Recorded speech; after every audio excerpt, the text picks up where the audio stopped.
successful school year. Thank you for giving your best. Weather headlines on News Channel 6, brought to you by Hickson Roofing. We are watching scattered showers and storms across the CSRA with another chance of rain tomorrow. And then as we go into the first few days of August, we will dry out and we will also see those temperatures heat up. All those details coming up. Live from Television Park, this is WJBF News Channel 6 at 5:30. Good evening, everyone. I'm Dee Griffin. Thanks so much for joining us. Topping today's headlines, back to school shopping during South Carolina's 10 o'clock. But first, coverage you can count on continues as South Carolina officially makes it illegal to drive a squatted truck. At least Devlin has more. It's illegal to drive a squatted truck in South Carolina, but law enforcement says they are still pulling over drivers in these kinds of trucks. Now, drivers either get a warning citation or a fine that escalates with each offense and could potentially lead to a license suspension.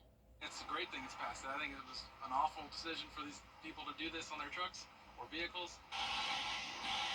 After working on trucks and cars every day for years, Jonathan Phillips says he's able to see firsthand why squatted trucks are not only unsafe, but can ruin a vehicle. It's bad for the truck. Transmission fluid gets to the back of that pan. Most vehicles, it'll leak out the rear seal. You'll run low.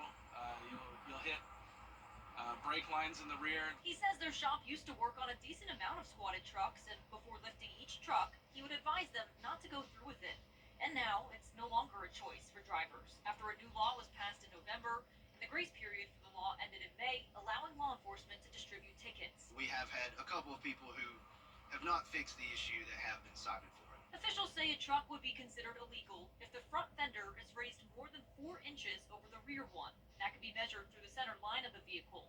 And for the past few months, now officers tell me they have been working to educate drivers who are unaware of the law. Visibility is reduced. Can't see over the hood if the hood is pointed up in the air. And also, you're taking away the bumper of the vehicle. Bumpers are called bumpers for a reason. When you're lifting it up, you have what we call a possibility of what we call an override collision, where the vehicle is actually going to go on top of another car. So there's a lot of different reasons why it could be dangerous.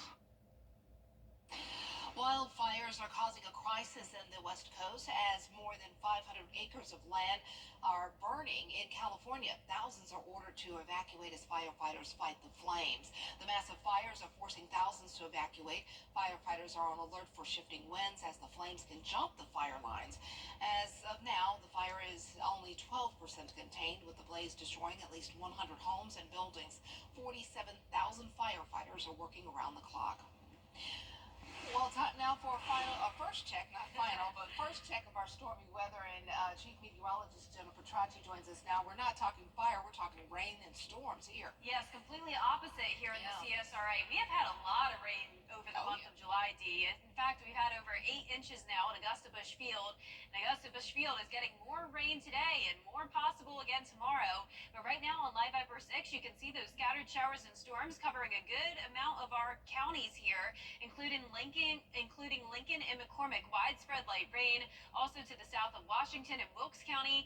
Spotty showers and storms here and there on the south side of Augusta as well, impacting parts of Bobby Jones down near Hepzibah. And also these aerial flood advisories still last for another 45 minutes or so for Aiken and Edgefield, where they picked up around 1 to 4 inches of rain. So minor flooding is still possible in those poor drainage and low-lying areas. Then further towards the south, we have a lot of lightning here around the border of Burke and Jefferson County. Louisville with the heavy rainfall and also some of that activity moving into Waynesboro. We have a special weather statement for 10 more minutes for Washington and Johnson counties as well. There's Wrightsville with some heavy rain, Sandersville and Tennell also with that heavy rain, and a lot of frequent lightning to the north as well near Davidsboro. As I mentioned on our Terry Lambert Hyundai Skyview cam, you can definitely see that heavy rain coming down over at the airport. Hard to see, very low visibility, but with all the clouds out there, with temperatures much cooler today from the cloud-covered rain. We're sitting at 80 in Augusta, but 86 in Louisville, 82 in Barnwell, Millen only in those upper 70s, 80 in Lincolnton, 78 in Gibson, and 76 in Sparta. Winds are coming in from the southwest, not too high outside of the thunderstorms, but keep in mind any of these storms do have the capability of producing wind gusts up to around 40 miles per hour. We'll continue to see rain and storms over the next few hours with temperatures in the 70s. And coming up, I'll have a look at the forecast for the rest of the week because we will see the temperatures begin to climb. Back to you, Dee. All right, thanks so much. A summer COVID-19 surge is happening across the country and in North Carolina. The CDC says about 40 states are reporting high levels of COVID-19. Dr. David Weber with UNC Health says there's good news and bad news. Well, the good news is that there are relative increases, meaning that the absolute numbers remain low. That's what's contributing to the spike in COVID-19 variants, including the newest KP3 variant and sub-variants. Dr. Weber says he does believe we'll continue to see an increase in cases this summer, but there are solutions like a new vaccine. We've seen many different variants over time, and these, as we get a new variant, each one escapes a little bit more from natural immunity, people who've had infection, or from vaccine immunity, or both. And we expect that that will be ready for actual distribution to the public around the 3rd or 4th week of August. 473 people tested positive for the virus in the hospital. That's up from 349 the week before. A big victory in France for Team USA in the sport of gymnastics. I am really enjoying all of the games. Well, still ahead, a look to the box office as Marvel dominates yet again. We have what's trending next. And the CSRA has picked up on a whole lot of rainfall over the last week, and July is still finishing out strong with more rain on the way. I'll have all those details coming up.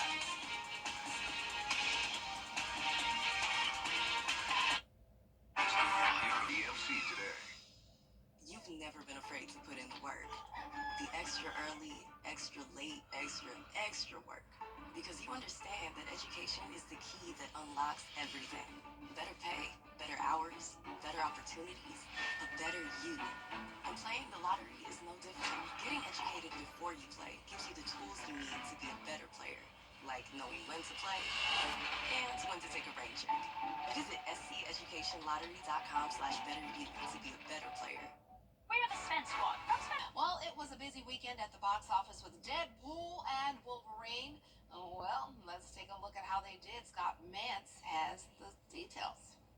We start with some exciting Deadpool and Wolverine news, which dominated the box office this weekend, now holds the record for the highest grossing opening weekend ever for an R-rated movie. Let's get go. The superhero extravaganza has the 6th highest opening of all time, grossing $211 million. That's domestically, beating Avengers, which grossed $207 million. To celebrate the success, Deadpool, aka Ryan Reynolds, posted this iconic meme. It's a photo of Wolverine holding a photo that says #1 movie in the world. If you haven't seen Deadpool and Wolverine yet, well, what are you waiting for? It is awesome, and it is the most fun I had with a superhero movie since, so you ready? Spider-Man No Way Home. Marvel Studios clearly having its biggest weekend ever since Avengers Endgame, thanks to Deadpool and Wolverine, and of course all the announcements they made at San Diego Comic-Con this weekend, including this big reveal that even blew my mind. We give you the one person who could play Victor Von Doom.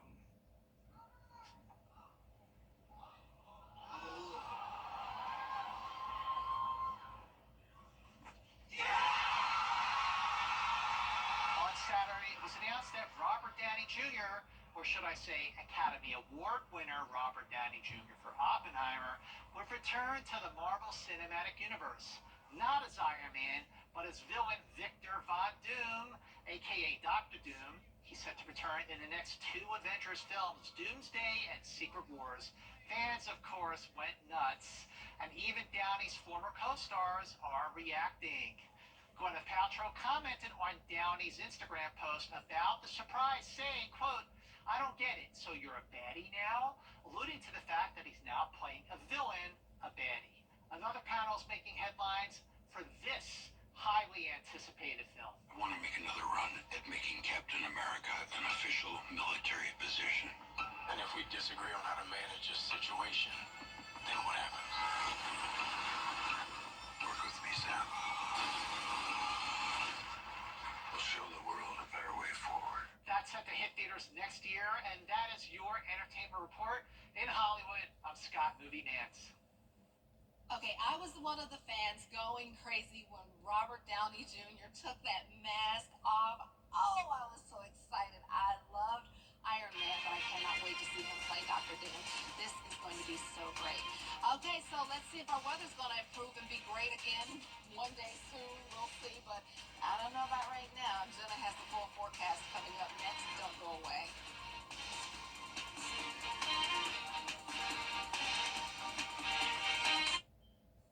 Hi, Suzanne Lily Michael here with Hardwood Floors and More. It's our favorite sale of the year for the entire month of July. You can save up to 20% on everything that is made in America, which includes hardwood, carpet, lighting, Lee Industries furniture, wallpaper, and more. And as an added bonus, Hardwood Floors and More will have savings on items that are red, white, or blue. Hardwood Floors and More, so much more in store for you. How do you become the largest outdoor Financing for 60 months. Every day, ordinary people in the CSRA do extraordinary things to serve our community. Each month, News Channel 6 recognizes these outstanding volunteers with the Giving Your Best Award. Do you know an everyday hero who goes the extra mile to help others? Nominate them for the Giving Your Best Award by visiting WJBF.com and filling out the entry form. Sponsored by Science Co., Piedmont Augusta, Security Federal Bank, and News Channel 6. WJBF News Channel 6 wants you to join our team. We're looking for talented applicants in a variety of fields. To see a current list of job openings, visit WJBF.com/work-for-6. Join our team today. Get the latest video in one click at WJBF.com. The WJBF Live Viper 6 Skyview Network is sponsored by Terry Lambert Hyundai. Low prices, big selection, and committed to quality customer service. Now, your most accurate forecast with WJBF Live Viper 6. Welcome back. Thank you for joining us on this Monday evening as we track some rain and thunderstorms. Now, the good news is that we are just seeing that stratiform widespread light rain over most of the CSRA now. This line is definitely weakening, but it is still packing a punch, say anywhere from Burke County down to around Emmanuel, and our South Carolina counties are mostly dry. So notice the rain anywhere from Wilkes County down to McDuffie, Deering under that light rain, Wren, Stapleton, and then over towards the east, we have some heavier downpours on the south side of Richmond County along the border of South Carolina here along the river. Some of this heavy rain headed towards Jackson, and we even have aerial flood advisories still in effect until around 6:15 for parts of Aiken and Edgefield as they picked up a lot of rain earlier today, and it's possible that there could still be some minor flooding issues in those poor drainage and low-lying areas. But our main focus is definitely over Burke County right now. That's where we have the special weather statement for the potential of 50-mile-per-hour wind gusts. And look at all of this frequent cloud-to-ground lightning. We're seeing this line here across parts of northwestern Burke County. And as we can see here, Waynesboro is also under some heavy rain, that lightning out in the distance here. And that special weather statement goes until 6:30. We also have another one that is for Johnson County and parts of Emmanuel, and that goes until 6:15. A lot of lightning here as well outside of Wrightsville. Heavy downpours pushing off towards the east, headed towards Swainsboro shortly. The rain just came down very heavy on our Terry Lambert Hyundai Skyview Cam at Augusta Regional Airport, but now is starting to lighten up. 77 right now, southwest winds of 10 miles per hour, anywhere from those mid-70s through upper 80s still. So a big variety of temperatures, but nonetheless, all of us are much cooler than average for a late July day. We have this trough across the area. That's the reason for the clouds and the unstable weather today. We do have the threat of severe weather for the rest of today, But overall, as you saw there on radar, those storms are starting to weaken and push off towards the south. Then we'll have another round of storms moving in for Tuesday, another marginal risk. So chance of rain tomorrow, temperatures starting out at around 70, climbing into the low 90s, and eventually upper 90s as we head into the first couple of days of August. 98 for your Friday. We picked up a lot of rain for the month of July, 8.6 inches at Augusta Busch Field, when on average we have under 5 and more rain on the way Tuesday and Wednesday for those last 2 days of the month. But tonight at 6 o'clock, you can see those storms pushing down towards the south. By around 9 o'clock tonight, we are done with it. Clouds lingering overnight, and it will be a dry start to our Tuesday, just with the cloud cover.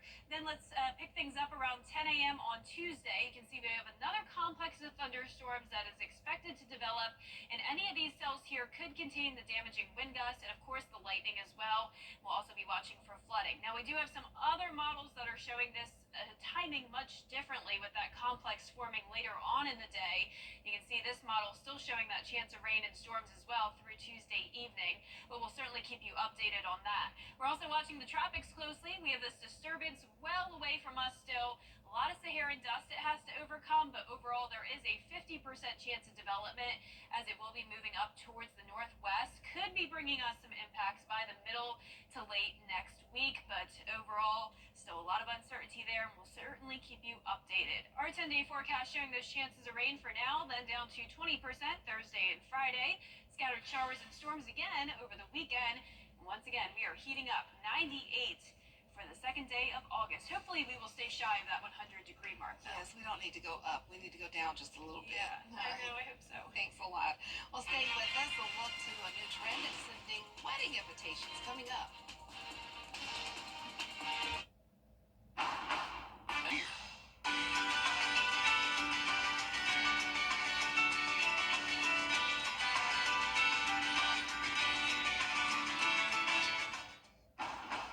Act now to get an offer you'll love. Drive in this summer with a Honda CR-V and Accord. Buy online, reserve from select dealers, or hurry into the Honda Summer Event. We're in the middle of wedding season, prompting some to ask how far is too far. One person on Reddit shared a story about a couple who sent people who weren't invited to the wedding a card that said, quote, "You are in our hearts on this special day."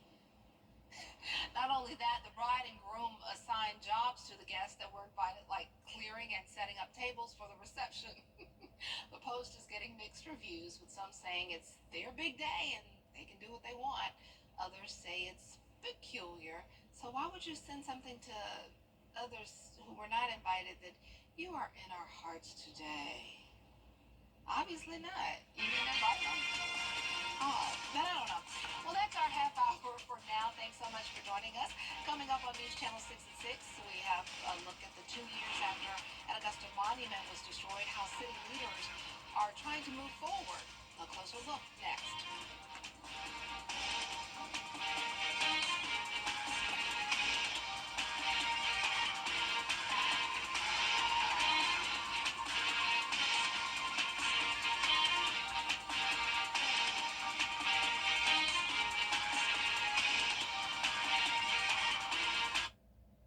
Weather headlines on WJBF News Channel 6. Brought to you by Nixon Roofing. If your roof needs fixing, call Mr.